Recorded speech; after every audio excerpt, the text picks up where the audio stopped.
Welcome back to the channel. If you are just starting your journey with Autodesk Fusion 360, finding and opening your designs efficiently is one of the first things you need to master. In today's video, I am going to walk you through exactly how to open a design inside Fusion 360 using two different methods. Whether you are working on a new project or jumping back into a recent file, this guide will save you time and keep your workflow organized.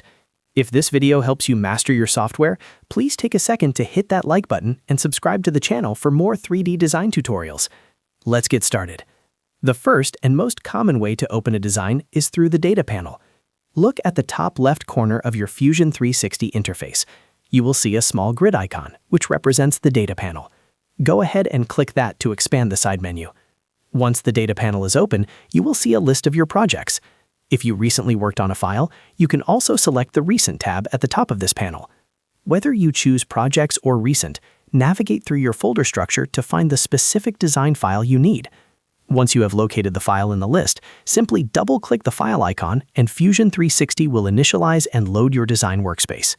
The second method is useful if you are already on your Home tab. If you do not see your project files immediately, look at the main section under the Recent header. This area displays a thumbnail gallery of all the files you have opened lately. It is a fantastic way to quickly jump back into work without digging through folders. Just find the design thumbnail you are looking for and give it a single click to open it instantly. It is that simple. Using these two methods consistently will make navigating your workspace much smoother. If you found these tips helpful, be sure to hit that like and subscribe button to stay updated with more 3D design content. Thanks for watching and happy designing!